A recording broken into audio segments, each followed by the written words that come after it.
So people often talk about how water is going to be the next war, and it's already happening to an extent in India. If you look at our river basins at the moment, there's a lot of water disputes. India is going through a tremendous amount of politics around water, interstate rivers. There's constant tussle between political parties. Water is an emotional issue for farming. Water is an emotional issue state-wise here. And I think maybe there's time to start looking at this in a much broader way, in a much more sort of holistic and happier and sort of collective way than we currently do. Start thinking, are we going to run out? Are we prepared for when it's going to run out? And frankly, at this point, the answer is no. I don't think we're doing a very good job of managing our resources. Welcome to Water from the Indian Express, a series that explores water in all the ways it enters our lives. I'm your host, Ameya Nagarajan. I like to boast about my water scarcity skills. I can bathe and wash my hair in just half a bucket of water. Whenever I make this announcement, my friends usually look at me funny, and then eventually someone asks, "Why do you know this? And more importantly, why do you do this?" What can I say? I grew up in Hyderabad in the 90s. We only got water every 2 days for an hour or so in the summer. The borewells were dry. The corporation was stingy. And we had this vast collection of buckets and drums and this ancient bathtub in my grandparents' bathroom. And every single one of those things would be filled every time the water came. And that water, we used it so carefully, and we reused it whenever we could. I mean, that half bucket that I bathed in would be collected in a tub and used to flush. And it was all just so normal. I wasn't sure how to react when people seemed to not understand this. I mean, I guess in some ways it left me with an enduring anxiety about water. And then I met Samya. Samya reports on environment and water resources for the Indian Express, and we met when I covered some of her stories on our other podcast, Three Things. Reason for me to take an interest was a book I read in 2016, The Great Derangement by Amitav Ghosh. I love him and I read everything by him, and that book specifically changed the way I think of environment and climate change. That sort of led me to explore climate-related stories a lot more. Last August, I had the opportunity to watch a documentary about dead coral, and I don't think I've cried as much about dead coral. So I think it started to make me realize that I don't want to be one of those deranged people Ghosh talks about. Her work made her anxious about India's resource problem. The resources that we have in this country and why it's important to start talking about it in a way which is not just about politics, but about livelihood and about just the reality that it might run out. So it's an important topic to focus on. It's an important topic to keep writing about. And it's something that as the summer proceeds, I think we all reach out for our water bottle. This is going to get much, much more pronounced as the years go by. When I met Soumya, I felt that this was the perfect opportunity to talk about water, how beautiful it is and the danger it's in, everywhere in the world, but especially in India. In this series, I'm going to look at the great forces of water in India, in all our lives, and starting, of course, with the monsoon.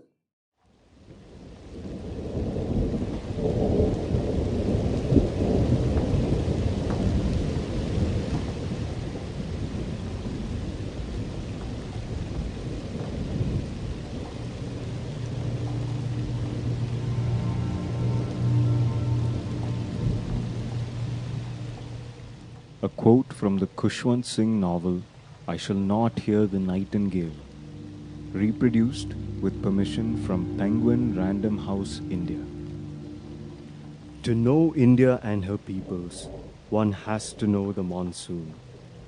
It is not enough to read about it in books or see it on the cinema screen or hear someone talk about it.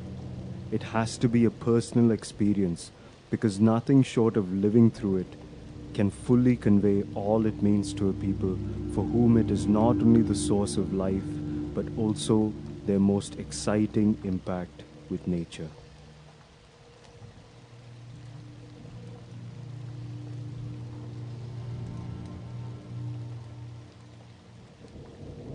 Oh, the monsoon. We wait for it breathlessly. We live for it. We dance in it. We write songs about crashing thunder, looming clouds, and dancing peacocks. And the monsoon plays with us. It pretends to show up and then it goes away and then it comes back again when we're least expecting it. Sometimes most of the rain will happen in the last month when it's not actually much use to anybody. And there's nothing we can do about it. So, farmers, politicians, people who live in the cities, we're all obsessed with it. I wanted to find out more about this large scale sea breeze, as Wikipedia defines it, and honestly, I can't think of a less accurate definition. So I went out to find people who think about it, talk about it, write about it, who work with farmers, who work with the economy, who work in the weather, who measure the monsoon, who track the monsoon, and see what I could find out. The monsoon makes landfall in Kerala, which means Kerala is the perfect place to understand just what an impact the monsoon has on every aspect of life in India.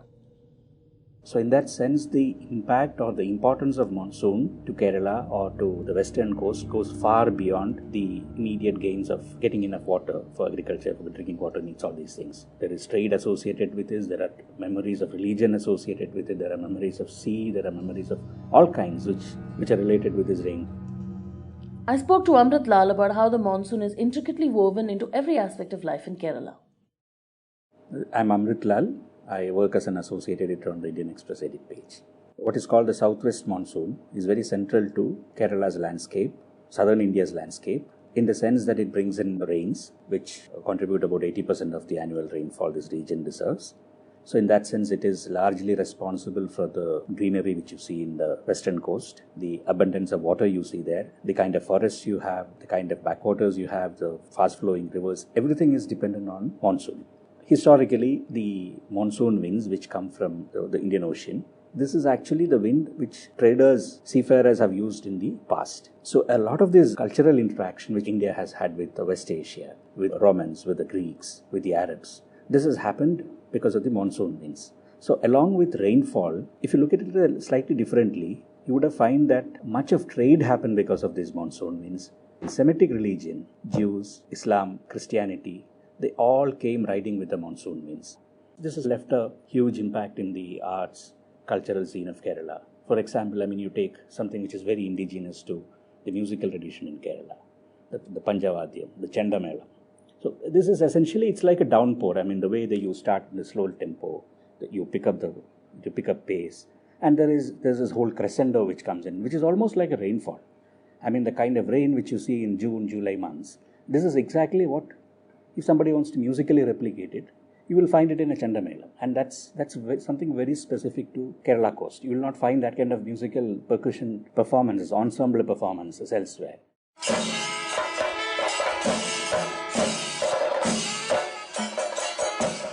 So in that sense, you can find echoes of the rainfall, the echoes of what you get during monsoon, what you experience during monsoon, getting reflected in music, in literature, in poetry. There is no poetry in Malayalam without some amount of reference to rain and some amount of reference to what you call the rainy season.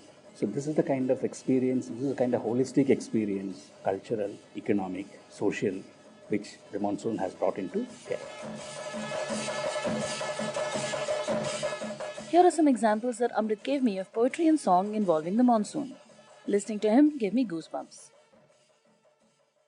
ഏറ്റവും ഇറക്കവും മറ്റൊരൻ സ്നേഹത്തിൻ്റെ ആർദ്രമാം തീരത്തു ഞാൻ അഭയം കണ്ടെത്തുമ്പോൾ നഷ്ടവാസരങ്ങൾ തൻ വഴിത്താരയിൽ മഴ വീണ്ടും കൊട്ടിപ്പാടുന്നു ഞാൻ ആ പാട്ടോർത്ത് ചിരിക്കുന്നു. There is a very well-known poet lyricist called O.N.V. Kurup. So it basically means, when I take refuge at the edge of this feeling and I stand there, I could see the rain pounding up and down on my window pane. There's a whole lot of poetry which is written essentially talking about rain. There's a very long poem called Priye Viraha Hemandame. So it's actually about Hemanda season, not rainy season. But the whole thing has a portion which is about rainfall. He describes this rain. Kunnu kunna irangi varum mala, kunni manicheppilum kuliru korum mala. എൻ്റെ കൂടെൻ്റെ പടിവാതിലോളം വന്ന് പിന്നെയും എന്നെ തിരക്കി നിൽക്കും മഴ നിൽക്കട്ടെ കാണട്ടെ കേൾക്കട്ടെ നഗ്നയായി ധീരയായി കാവായി വന്നെന്നെ മൂടി നിൽക്കും മഴ. You can't describe, the abundance with which rainfall is described in these things. It's not just descriptive, it's rich in emotions which the rains invoke. So there is this whole lineage of poetry which from 14th century onwards, when you talk about Malayalam, history of Malayalam poetry, onwards you will find replicated and in every century with every literature movement. It could be the classicism, it could be the romanticism, it could be modernism. There is no escape from monsoon in Malayalam poetry. The monsoon's presence in Indian culture does, of course, spill into the spiritual, but I only had vague ideas of how it would work. So I went in search of someone who could tell me. My name is Urmi Chandavaz. I am an Indologist and I run this consultancy called Culture Express, under which I study, I research, I write about Indian history and culture. Urmi explained to me some of the spiritual traditions associated with the monsoon in Hinduism, focusing mainly on Vaishnavite and Shaivite ones.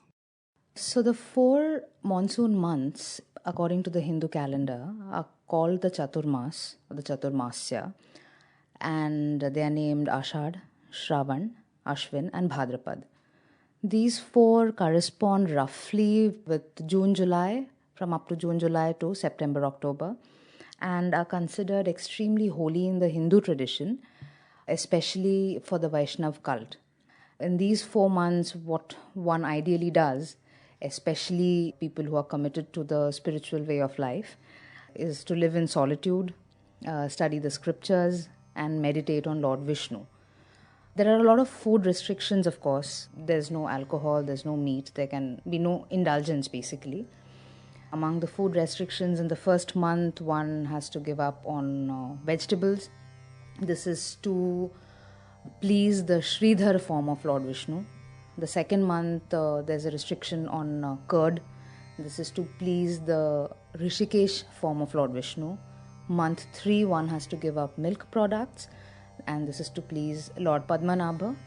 And month 4, one cannot have grains, and this is dedicated to the Lord Damodara. These are all forms of Lord Vishnu. Now, why Vishnu? Vishnu, because these 4 months are considered to be the time when Lord Vishnu goes to sleep, and the state he is in is called the Yoga Nidra. Small funny detail is people say that of the 4 months, 2 months Vishnu sleeps on one side and then he turns around, and for the next 2 months he sleeps on the other side.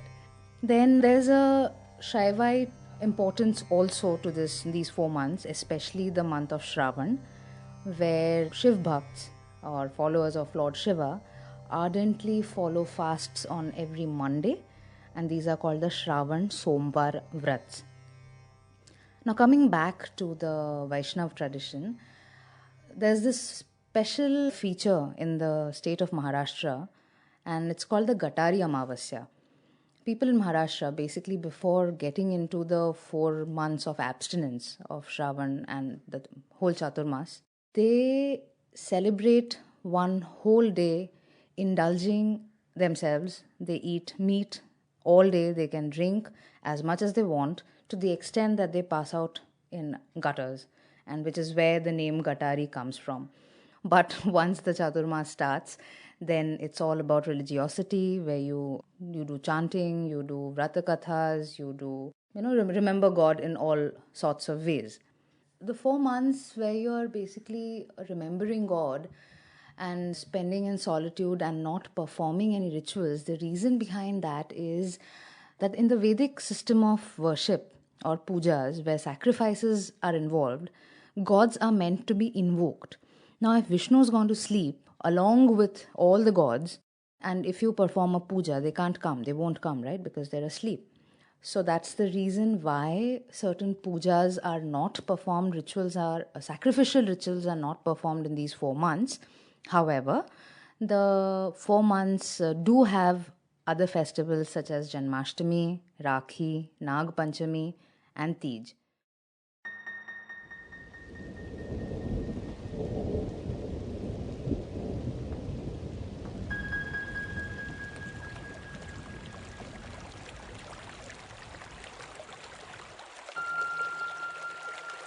Indian agriculture is still very much a gamble on the monsoon, as Lord Curzon said probably, I think, in early 20th century.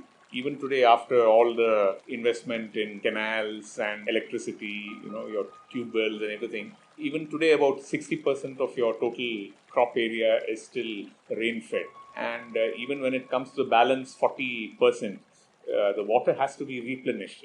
Whether it's the groundwater, whether it is the canal. If it doesn't rain well in the catchment areas, then obviously there is a problem with the water. The southwest monsoon is so important to India that it is often cited as a factor in whether or not a party wins or loses an election. It's our main source of fresh water, and in a country of 1.3 billion people and counting, that's a really big deal.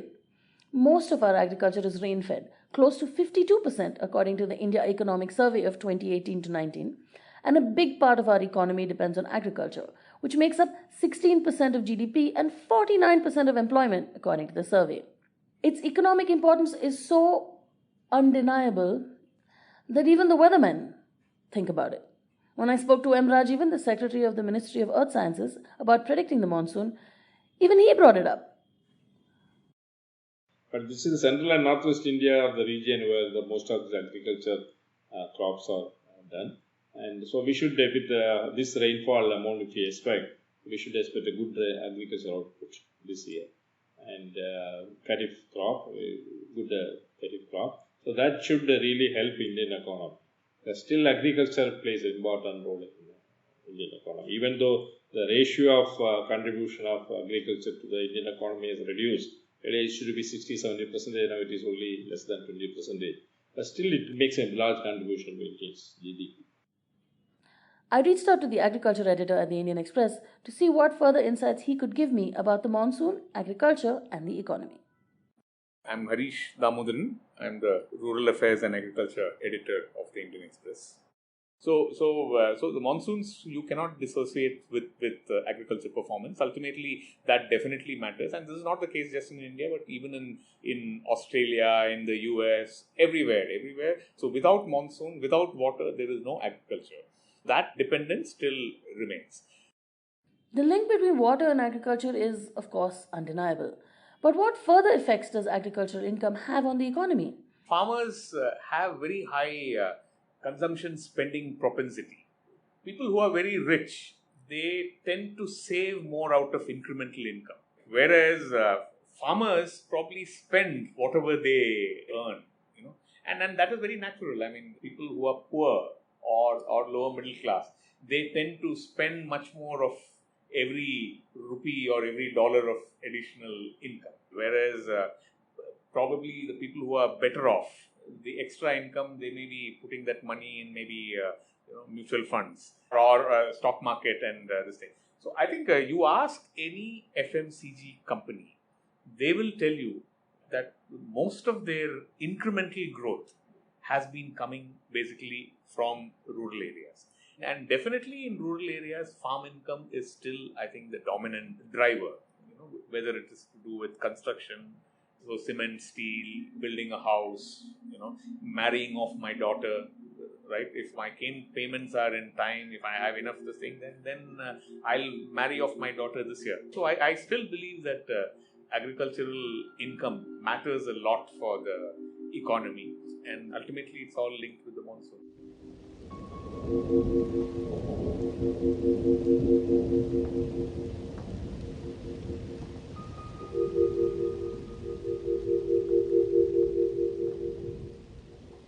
It's difficult to overstate the importance of the monsoon to India. Small wonder then that we really need to know where it is, how it's doing, and what it's going to do to us this year.